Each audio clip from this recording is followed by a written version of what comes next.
네, 오늘은 정신이 번쩍 드는 사례로 한번 준비해봤습니다. KBS 9시 뉴스에 나온 리포트입니다. 이예린 기자 리포트입니다. 자, 우선 리포트 좀 일부 보시고 시작하겠습니다. 30대 김모 씨는 서울 구로구 전셋집에 9달째 거주 중입니다.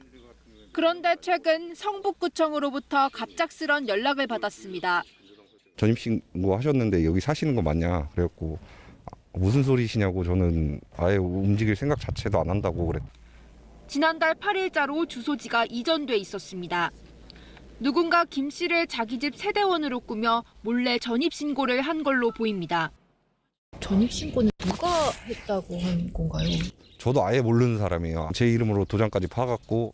자, 리포트 보니까 대략적인 내용은 알겠습니다. 하지만 이 구체적으로는 좀 궁금증이 있기 때문에 제가 자세히 한번 설명을 드려보도록 하겠습니다. 자, 서울 구로구 집에 이 김 씨가 거주를 하고 있습니다. 9개월 전에 전세를 들어왔고요. 전세 보증금은 2억 6천만 원입니다. 자, 분명히 김 씨는 전입신고를 하고 있었을 거고요. 그리고 대항력도 갖추고 있었을 것으로 그렇게 추정이 됩니다. 그런데 어느 날 성북구에서 전화가 옵니다. 자, 성북구로 전입신고를 하셨는데 실제로 사는 게 맞느냐라는 그런 전화가 옵니다. 황당하죠? 자기는 분명히 구로구에서 전세를 살고 있는데 성북구에서 실거주 여부를 묻는 전화가 온 것입니다. 자, 그래서 알아보니 성북구로 전입신고가 돼 있어요. 자, 성북구로 전입신고가 되면서 본인이 살고 있는 구로구 집에서는 뭐 자동 전출이 된 그런 상황에 놓이게 된 겁니다. 자, 그런데 더 놀라운 건 그 다음입니다. 본인이 살고 있는 저 구로구 집, 전세 들고 있는 구로구 집에 그동안 대출이 없었는데 어느 날 집주인이 주택담보대출을 한 것을 발견을 한 겁니다. 자, 이어서 리포트 보실게요. 새 들어있는 집은 법적으로 빈집이 되어버렸고 그걸 담보로 집주인이 대출을 받은 것도 확인했습니다. 뒤늦게 지자체가 경찰에 수사를 의뢰했지만 보증금 2억 6천만 원을 돌려받을 보장이 없어졌습니다. 다음날 바로 대출을 받아갔더라고요. 진짜 3일간은 거의 밥도 못 먹었어요. 대비라는 걸 다 했는데도 이렇게 돼버리니.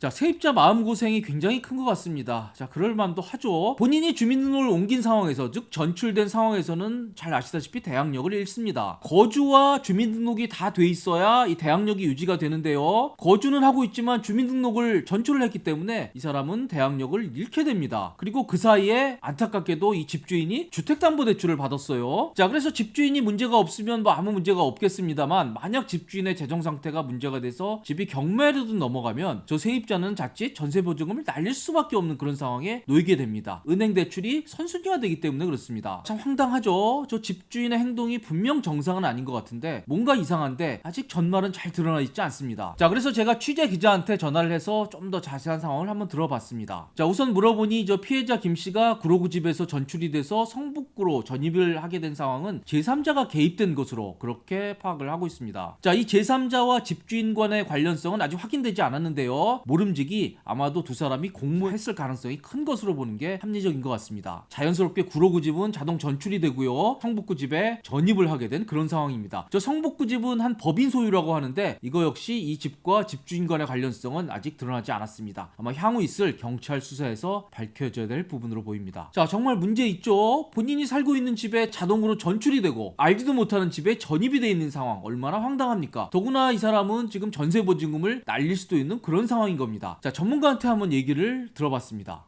우선 가장 기본적으로 중요한 본인 확인이 제대로 되지 않는 것이 문제입니다. 이 사건을 계기로 행안부 차원에서는 본인 확인 방법에 대해서 내부적으로 주민등록 사무 처리 지침이라든지 업무 편람 등으로 방법을 좀 더 구체화할 필요성이 있어 보입니다. 자, 이렇게 전문가도 분명히 이 부분에서 제도 개선이 필요하다는 그런 설명을 하고 있습니다. 자, 그런데 이 리포트에는 또 다른 황당한 사례가 등장을 하고 있습니다. 다음 사례 한번 보시죠. 또 다른 이 세입자는 정반대의 피해를 당했습니다.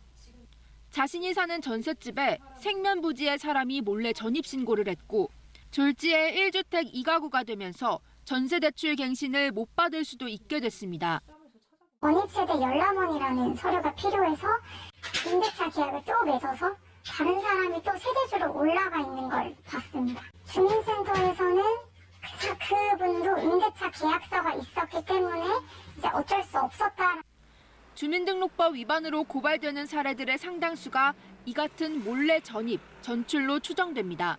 자, 이 사례도 참 황당합니다. 이것도 역시 세입자가 어느 집에 전세를 살고 있습니다. 세대주로 살고 있습니다. 그런데 어느 날 은행에서 전입세대 열람 문서라는 걸 떼오라고 요구를 했습니다. 이게 전세자금 대출을 이미 받은 상태인데 아마 전세계약 대출을 연장을 하기 위해서 은행에서 전입세대 열람 문서를 떼오라고 요구를 한 모양입니다. 그래서 주민센터 가면 저거 발급받을 수 있거든요. 특히 은행에서 대출할 때 보면 저 서류 항상 요구하게 돼 있습니다. 그 집에 과연 누가 전입해서 사는지를 볼 수 있는 그런 서류입니다. 자, 그런데 서류를 떼보니 정말 놀라운 사실이 하나 드러나게 됩니다. 분명히 이 집에 우리 식구만 살고 있는데 내가 세대주인데 나도 모르는 다른 세대가 우리 집에 들어와서 사는 곳으로 그렇게 주민등록이 돼 있는 겁니다. 자, 한마디로 그 집에 세대주가 2명이죠. 한 지붕 2가구가 된 겁니다. 자, 이거 귀신도 아니고 도대체 무슨 일일까요? 내 동의 없이, 내 허락 없이 내가 전세 살고 있는 집에 다른 사람이 세대주로 등록을 하다뇨. 그래서 알아보니 바로 인터넷으로 전입신고를 한 겁니다. 요즘에 전입신고할 때요, 예전에는 꼭 주민센터 가서 해야 됐습니다만 지금은 인터넷으로 할 수 있거든요. 바로 그 인터넷을 통한 전입신고를 통해서 내가 살고 있는 집에 모르는 사람이 전입신고를 해버린 겁니다. 자, 그런데 이 온라인 전입신고할 때 임대차 계약서는 올리게 돼 있거든요. 그런데 이 경우에는 임대차 계약서도 올렸다고 해요. 이 임대차 계약서가 위조된 것인지 아니면 집주인이 뭐 이중으로 계약을 해서 올린 것인지는 아직 확인이 되지 않았습니다만 주민센터에서는 분명히 임대차 계약서가 첨부가 돼 있기 때문에 문제없이 전입신고를 받아줬다라고 그렇게 해명을 하고 있습니다. 자, 이게 아파트였으면 아마 안 됐을 것 같아요. 아파트에 어느 세대가 전입해서 살고 있는데 이 별도 세대로 또 등록을 한다 그러면 안 받아주거든요. 아파트 안에서 두 집이 산다는 게 말이 안 되잖아요. 근데 이건 또 빌라였다고 합니다. 그래서 주민센터 입장에서는 빌라였고 또 임대차 계약서가 첨부가 돼 있었기 때문에 규정에 따라서 전입신고를 받아줬다라고 그렇게 해명을 하고 있습니다. 자, 주민센터는 비록 이렇게 해명하지만 잘 납득은 되지 않습니다. 그리고 더 큰 문제는 지금 세입자가 손해를 보게 돼 있습니다. 자, 이 서류를 떼게 된 계기가 이 세입자가 이 전세 대출을 갱신을 하려고 뗀 거였는데요. 세대주가 2명이 돼 있으면 은행이 아마 전세 대출 갱신 안 해줄 겁니다. 이 2명의 세입자가 있는 것으로 돼 있는 상황에서 아마 은행이 이 전세 대출을 상환하라고 요구할 가능성도 있습니다. 자, 이 부분에 대해서도 한번 전문가 얘기를 들어보겠습니다. 시민 편의를 위해서 온라인으로 전입신고를 받아주는데요. 여기서 제3자에 대한 통지가 제대로 되지 않은 게 문제라고 봅니다. 전입신고하는데 만약에 신거주지에 다른 세대주가 있는 등 이런 이해관계인이 있는 경우에는 뭐 잠시 등록을 보류하고 그 이해관계인에 대한 통지 절차를 좀 더 강화하는 방안이